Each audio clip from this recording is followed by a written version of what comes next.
आपल्यासोबत सध्या भंडारा पवन विधानसभेचे आमदार नरेंद्र भोंडेकर. भाऊ, काय सांगाल, आपण मुख्यमंत्र्यांना भेटायला गेले असता आपली भेट होऊ शकली नाही? नाही. माझी भेट झाली. मी रामगिरी बंगल्यावर जेव्हा गेलो तेव्हा त्याच्या आधी माझी एअरपोर्टला भेट झाली आणि मग बस आता बंगल्यावर गेले म्हणून मी त्यांना सांगितलं होतं की मी सर मी भेटायला येतो, माझं काही काम नाही. आणि ते बोललेत या.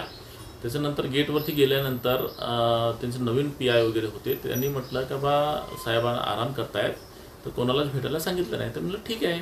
नंतर मला 10 मिनिटांनीच त्यांचा फोन आला की नरेंद्र काही काम असेल तर ये. मग बसलो, त्यांच्यासोबत बोललो, 2 तास बसलो होतो, जेवणसुद्धा केलं. अशातलं काही नाही जे त्यांनी माझंच नाकारलं ते नाकारलं असं काही नव्हतं. साहेब तसंही कोणाला नाकारत नाही, तो ते मला कसे नाकारतील असं काही चुकीचं आहे, संभ्रम आहे. सध्या महायुतीत ज्याप्रमाणे रस्सीखेच सुरू आहे त्यानुसार आपण देखील याच्यात नाराज आहात असं कळत आहे. बच्चू कडूंनी सुद्धा काल महायुतीला सोडचिठ्ठी दिल्याचं सांगितलं. आपणही अशात नाराज आहात दिसून येत आहे. बच्चू कडू साहेबांबद्दल मी काय बोलणार नाही, कारण ते त्यांचा व्यक्तिगत विषय आहे आणि त्यांनी काय निर्णय घ्यावा कसं करावा तो त्यांचा प्रश्न आहे. मी त्याच्याबद्दल काय बोलणार नाही. परंतु मी तरी अजूनही शिंदे साहेबांसोबत आहे, उपमुख्यमंत्री एकनाथ शिंदे साहेबांसोबत आहे, एकनाथ शिंदे साहेबांसोबत आहे, फडणवीस साहेबांसोबत आहे. त्याच्यामुळे मी युतीसोबत आहे. मुख्यमंत्र्यांनी काय आपल्याला दिलेला शब्द असेल की पूर्ण केला नाही का, असं वगैरे आहे का काही नेमकं?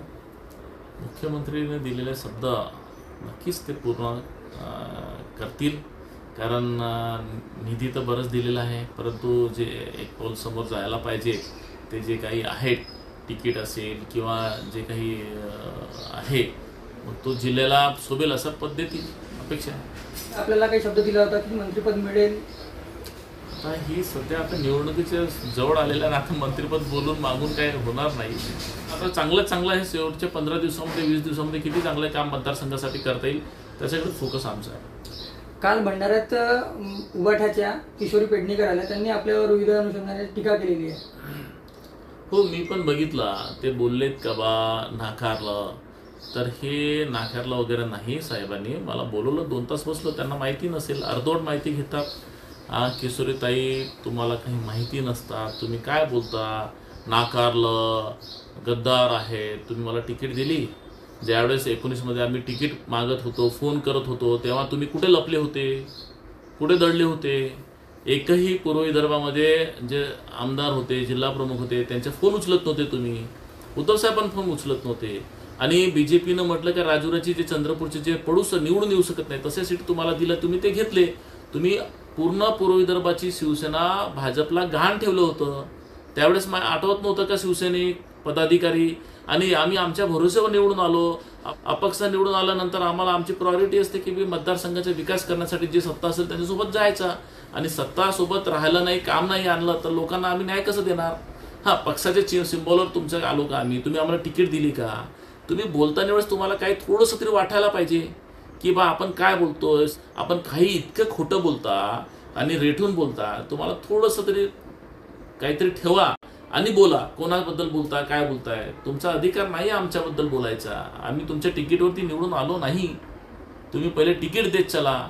आणि हे गहाण ठेवणं जे आहे ना, इकडे पूर्वी भाजपला गहाण ठेवलं होतं, आता काँग्रेसला गहाण ठेवताय, हे बंद करायला पाहिजे.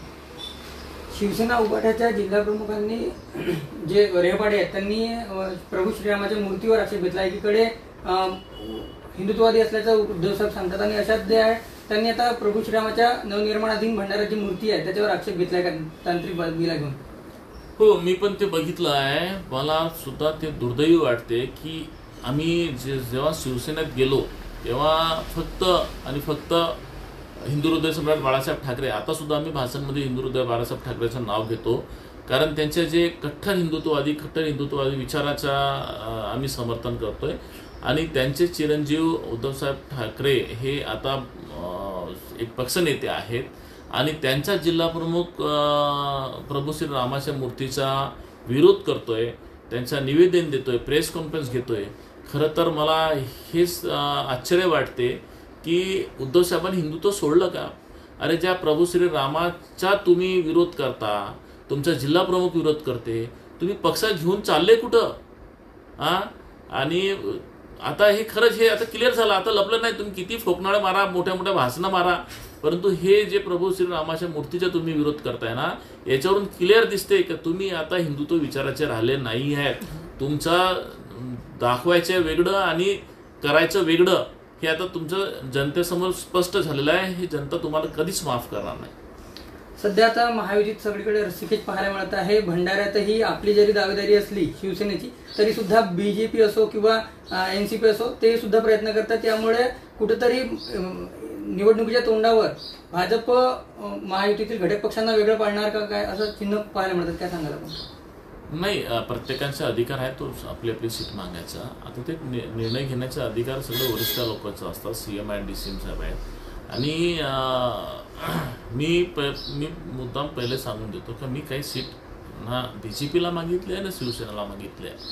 त्यांचा होता आग्रह की नरेंद्र तुम्ही या, आमच्यासोबत तुम्ही परिवाराचे आहेत, तुम्ही इकडे राहा, आम्ही तुम्हाला सीट देऊ, हे देऊ ते देऊ.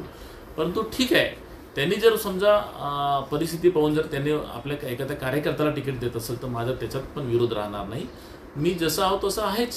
माझी तयारी ते पहिल्यापासूनच आहे. कारण मी 19मध्ये रनिंग आमदार झालो, अपक्ष आमदार झालो, तर मी माझे कार्यकर्त्यांना अजूनही सांभाळतच आहे. त्याच्यामुळे माझं काही आक्षेप नाही. प्रत्येकाने आपलं आपलं काम करायलाच पाहिजे, तो त्यांचा अधिकार आहे. कार्यकर्त्याच्या भावना असतात. शेवटी कार्यकर्त्याच्या भावना आणि परिस्थिती, जिल्ह्याची परिस्थिती, राजकीय परिस्थिती, सत्ता हे साठी ते निर्णय जे घेतील वरिष्ठ, ते सगळ्यांना मान्य राहील. हे होते भंडारा पवन विधानसभेचे आमदार नरेंद्र भोंडेकर. Professor Patil, PN Marathi, Bhandara.